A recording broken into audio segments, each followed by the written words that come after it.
everyone, welcome back to my YouTube channel.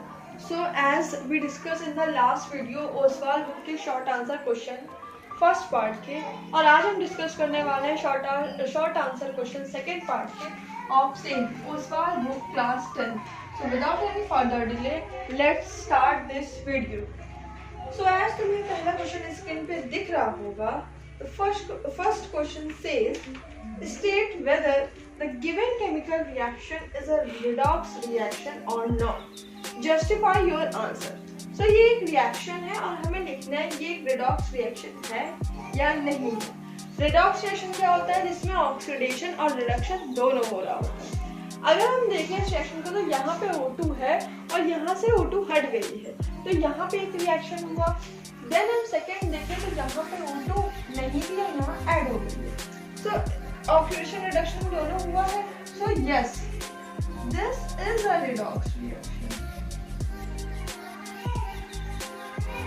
अगर तुम्हें इसकी स्टेटमेंट लिखनी है तो तुम लिख सकते हो yes, the given chemical reaction is a redox reaction. In this reaction, MnO2 react with hydrochloric acid and produce manganese chloride या MnCl2, H2O and Cl. Manganese undergoes a change in oxidation state from MnO2 to MnCl. So like this तुम इसको कर सकते हो. अब moving to second question. Second question तुम्हें screen पे दिख रहा होगा. क्वेश्चन से कि जब तुम कॉपर वायर को एक सिल्वर नाइट्रेट सॉल्यूशन में कुछ टाइम के लिए छोड़ दोगे तो जो सॉल्यूशन है वो ब्लूइश ग्रीन कन्वर्ट हो जाएगा. तो ऐसा क्यों हो रहा है और इसकी तुम्हें बैलेंस इक्वेशन लिखनी है. देखो, जब तुम्हें कॉपर को सिल्वर नाइट्रेट के सॉल्यूशन में छोड़ दोगे तो कॉपर सिल्वर नाइट्रेट को डिस्प्लेस करता है.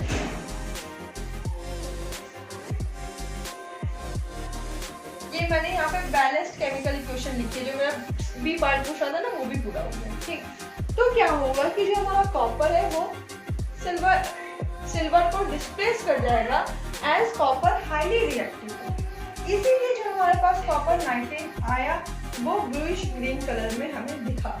इस स्टेटमेंट तुम लिखोगे copper is more reactive than silver, hence when copper wire is dipped in silver nitrate solution it displaces silver from AgNO3 solution and form copper nitrate which is bluish green in color. Moving to third question.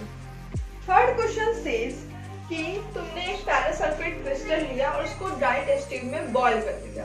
ये question मैं पहले भी discuss कर चुकी हूँ if you remember. तो तुम्हें लिखना है कि वहाँ पे दो ऑब्जर्वेशन क्या हुए, कौन सी केमिकल रिएक्शन हुई और केमिकल इक्वेशन इसकी लिखनी है. तो पहले हम देख लेते हैं कि अगर हम FeSO4 को हीट करेंगे तो हमारे पास आएगा क्या. तो ये हमारे पास है FeSO4.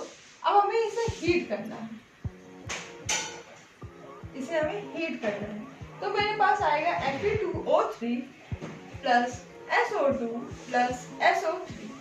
ये कौन सी रिएक्शन है? अगर तुमने टाइप्स ऑफ रिएक्शन वाला वीडियो देखा होगा देन यू रिमेम्बर, ये एक डीकंपोजिशन रिएक्शन है जो हमारा क्वेश्चन में भी पूछा गया है. ये हमारी एक डीकंपोजिशन रिएक्शन है बिकॉज इसमें जो एक FeSO4 है वो कई पार्ट में टूट रहा है. अंडरस्टूड. अब हमें यहाँ पे दो चेंज क्या दिखेंगे. पहला तो तुम्हें चेंज दिखेगा उसके स्टेट और कलर पे, और दूसरा तुम्हें चेंज दिखेगा evolution of gas.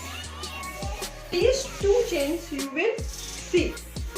Next question says एक कोई X substance है हमारे पास, उसको तुमने कार्बन डाइऑक्साइड के साथ टेस्ट किया तो इक्वेशन क्या बनी जो X के साथ रिएक्ट कर रहा है वो लिखना है. दूसरी बात ये X सब्सटेंस आया कहाँ से ये लिखना है और उसकी केमिकल रिएक्शन लिखनी है. अब कौन सा ऐसा X सब्सटेंस है जिसकी तुमने रिएक्शन पढ़ी है जिसको तुमने कार्बन डाइऑक्साइड के साथ रिएक्ट कराया है. इफ यू रिमेम्बर एक सब्सटेंस था जिसे हम बोलते हैं CaOH2. याद है? ये कैल्शियम हाइड्रोक्साइड. जब तुम इन दोनों को रिएक्ट कराओगे तो बनेगा CaCO3 प्लस H2O. अंडरस्टूड. तो ये सब्सटेंस X तो जो ये सब्सटेंस X हमारे पास कैल्शियम हाइड्रोक्साइड है. ये इसका पहला पार्ट था।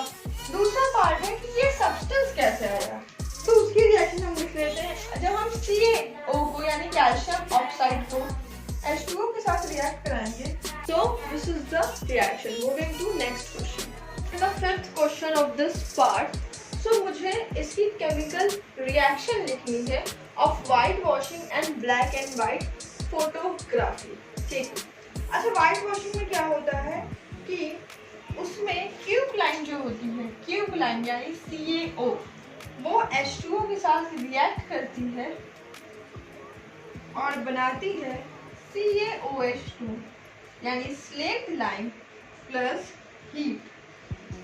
And black and white photography में क्या होता है कि जो हमारा सिल्वर ब्रोमाइड, सिल्वर ब्रोमाइड क्या होता है AgBr, उसको तुम जब सनलाइट पे रख दोगे तो वो टूट जाएगा, किसमें Ag प्लस Br में। तो इसे तुम ब्लैक एंड व्हाइट फोटोग्राफी के लिए यूज कर सकते हो। So this is the last question of this part. I'm moving to next part in the next video. Thank you.